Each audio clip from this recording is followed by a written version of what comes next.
Good morning, everyone. We are looking at Buddy, the first seeing eye dog, part B, continuing this lesson with you. Let's go ahead and get started with lesson 12.8. We can start off with our morning greeting. Go ahead and repeat after me. I am kind. I am smart. I am loved. I am important. I believe in myself. I can do anything. We can say our class mission statement. Our mission is to always help others, to try even when it's hard, to be kind to each other, and to be kind to ourselves. For a question check-in, let's go ahead and make sure that those listening ears are turned on. You can show me that your eyes are on my screen.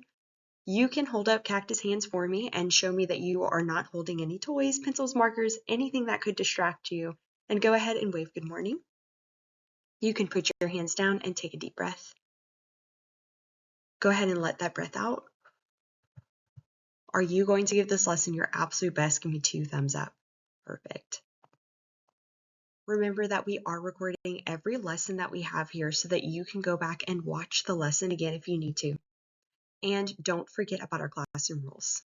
Here we have 2 lesson goals. I can continue reading Buddy, the first seeing eye dog, and I can learn about problems and solutions. So in this lesson, you are going to continue reading Buddy, the first seeing eye dog, and you will learn more about problems and solutions. Let's go ahead and begin our lesson with talking about what are problems and solutions again. So today we are focusing on problems and solutions. What are problems and solutions? A problem is something that needs to be changed or fixed, and a solution is the way a problem is solved or fixed. So think of a small problem you had today.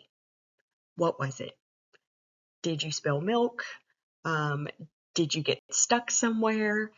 Did you feel lost? And how did you solve that problem? So, for example, Sandy walked into class on Monday, and I know you guys have seen this problem before, and their class pet, Mr. Ribbit, had escaped his tank. Sandy screamed, terrified of frogs. She flailed her arms and called for help. Rob came running, leapt after Mr. Ribbit, and put him back into his tank, safe and sound. So, what is the problem in the story? The problem is that Sandy saw Mr. Ribbit escaping from his tank, right? The problem is that Mr. Ribbit escaped from his tank. And what is the solution to this problem? The solution is Rob leaps after Mr. Ribbit and puts him back in his tank. So that's a little bit about problem and solution. Now let's go over some words to know. Do you remember what the word signals means? So signals are movements or actions that are a message telling someone to do something. Signals is a noun. An example of this would be the leader waved to send a signal telling us to stop. Do you remember what the word poultry means? Right. Poultry is a noun. It means birds like chickens, turkeys, and ducks that are kept for their eggs or meat. So example would be the farmer raised poultry and sold the eggs at the market. Guys, you can pause this recording, and take a quick brain break. When you are ready to come back, you can press play. Let's continue reading. I would love it if you would continue reading Buddy, the first seeing eye dog for me. We are going to be reading chapters 4 through 6 together. Make sure to read at a good pace and with expression. As I'm tracking the words with my laser, I want you to track the words with your finger as we read. Chapter 4, Lessons. Jack had spent many weeks training Buddy. Now Buddy would have to learn to obey a new master. The lessons began the next day. Jack handed Buddy's harness to Morris. Morris ran his fingers over the long, U-shaped handle. That handle is the key to everything, Jack said. When you hold the handle, you will be able to feel when Buddy slows down or changes direction. At first, the harness felt strange to Morris. Pick up the handle with your left hand, Jack said. The dog always works on your left side. Keep your shoulders back and walk fast so you feel a pull on the handle. But don't expect Buddy to know where you want to go. You must tell her. Now Morris had to learn to speak to Buddy in a voice she would obey. He also had to learn how to take care of Buddy, to brush her coat and fix her food, and how to put on her harness by himself. After all, he would have to do all this when he and Buddy were on their own. Chapter 5. Buddy to the Rescue. Day after day, Morris and Buddy practiced walking around the grounds of Fortunate Fields. Then, one day, Jack said, I think it's time for a real test. Are you ready to go into the village? Morris had been waiting for this day. Let's go, he said.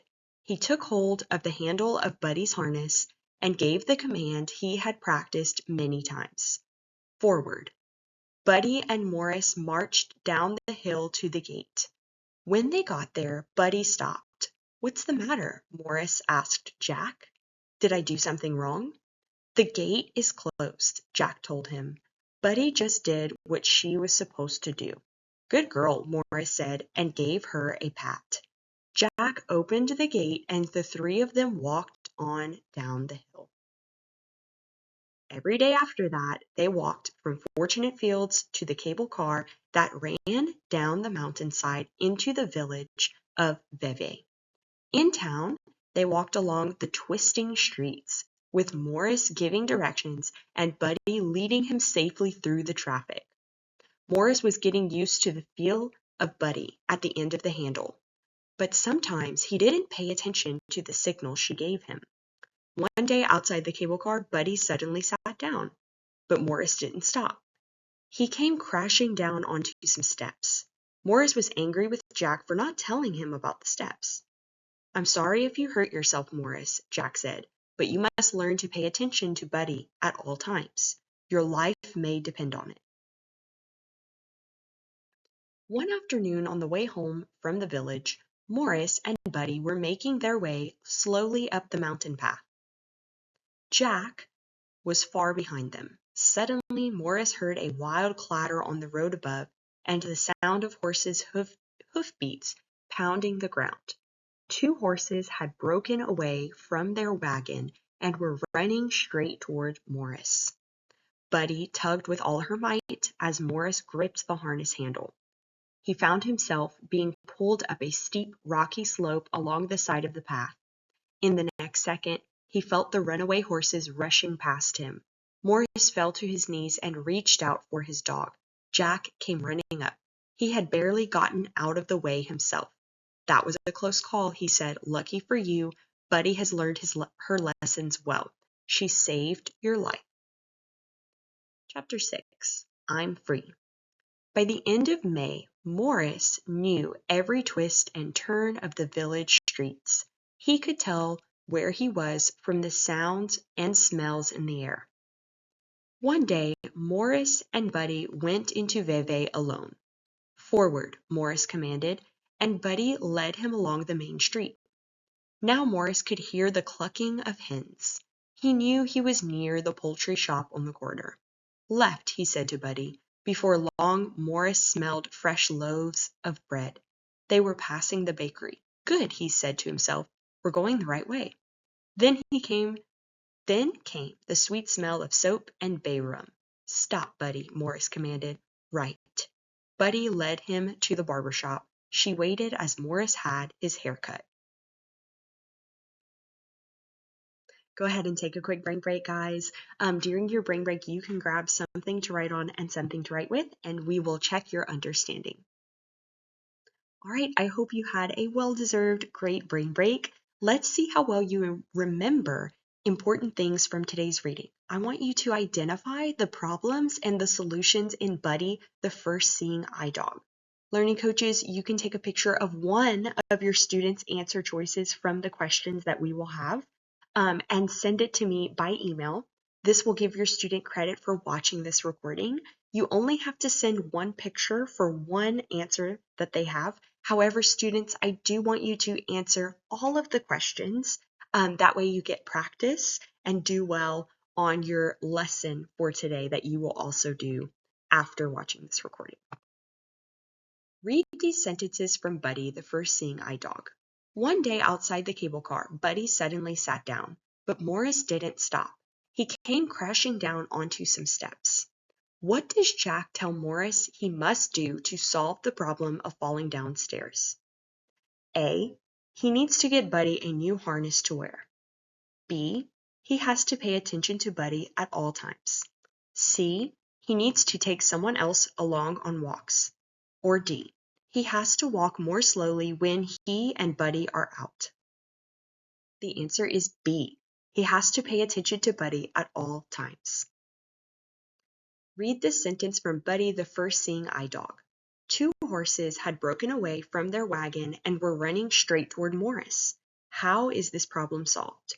A. The horses turn away from Morris. B. Buddy pulls Morris up a rocky slope. C. Morris runs the opposite way. Or D. Jack arrives in time to save Morris. The answer is B. Buddy pulls Morris up a rocky slope.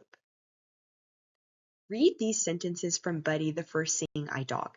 Ever since I was 16, someone has had to take me to the barbershop. I've been left there for hours at a time waiting to be picked up. How does Morris solve his problem? A. He goes to the barbershop by himself with Buddy. B. He gets Buddy to pick him up at the barbershop. C. He asks the barber to come to him. Or D. He has someone stay with him at the barbershop. The answer is A. He goes to the barbershop by himself with Buddy. Great work today, guys. Let's review what we learned. I continued reading Buddy, the first seeing eye dog, and I learned about problems and solutions. You may log off, boys and girls. Thank you so much for joining me, and I'll see you next time.